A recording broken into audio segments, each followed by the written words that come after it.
Thanks for clicking. I'm Anthony, your host. It's Friday, Finance Fridays, and thanks for stopping by. On this week's episode, we're going to be talking about the monthly mortgage rate update. Where are rates today? Where were they just a few months ago? And having a conversation around what we suggest to some of our clients that might be approaching mortgage renewal. Maybe they're not approaching mortgage renewal for the next little while, what you should be doing, what you should be preparing for, as many Canadians are concerned with where rates are headed.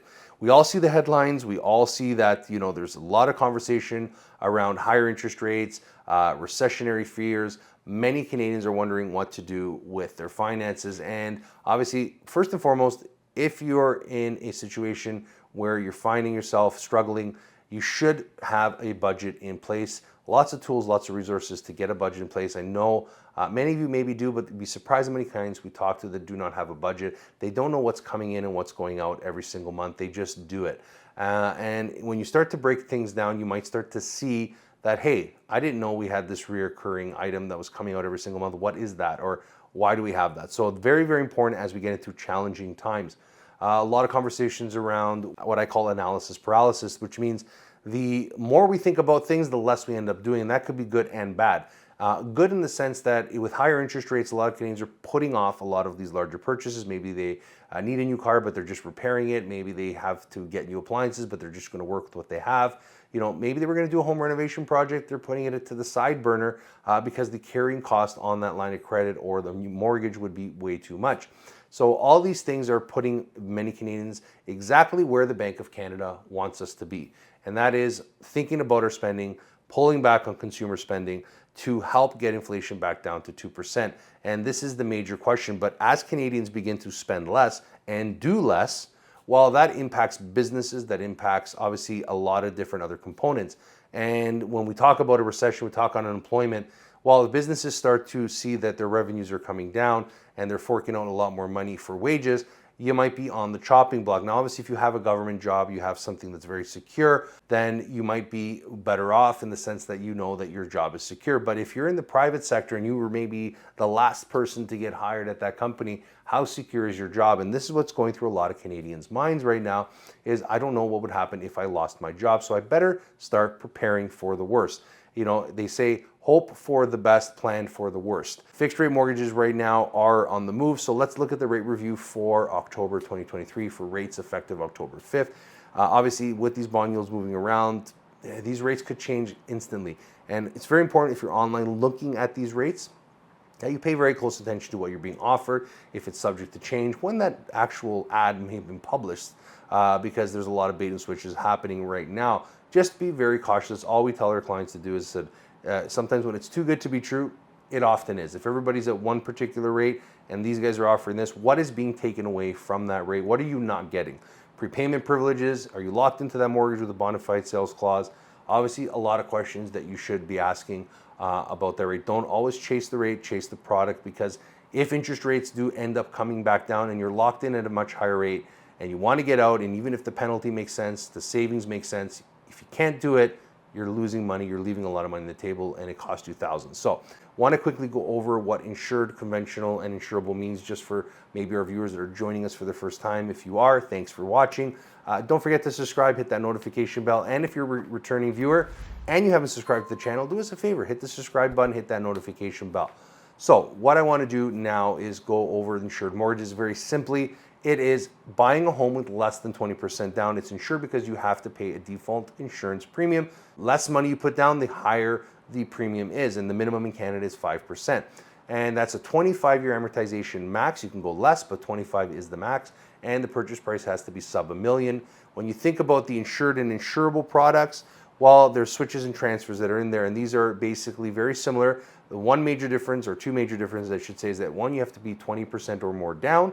Two, you are not paying the insurance premium on an insured or insurable switch or transfer if you have 20% or more down.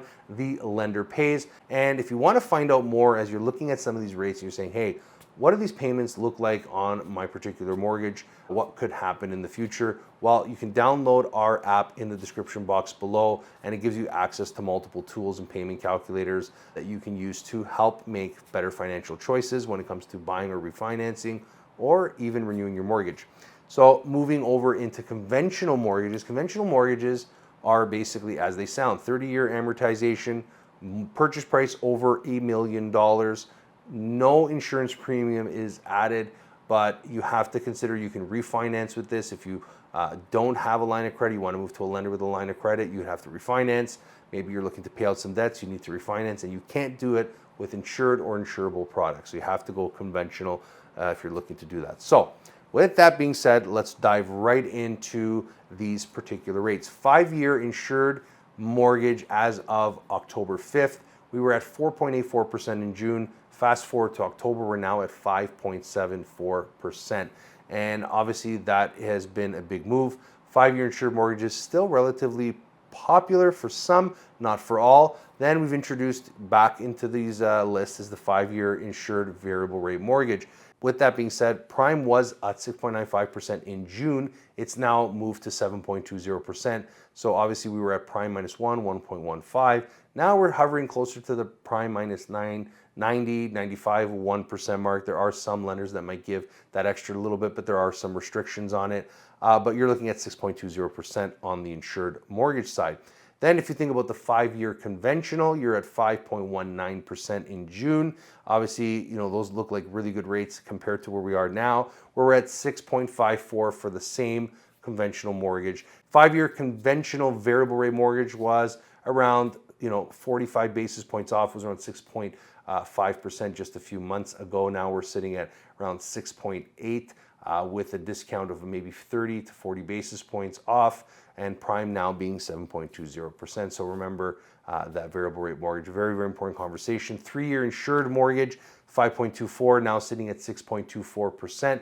And we've seen a big movement in the 3 years. A lot of clients love the 3-year product because it gives them that good range. Not popular really now is the 1 and the 2 because they're so high rate. Those rates are in the 7 percentile.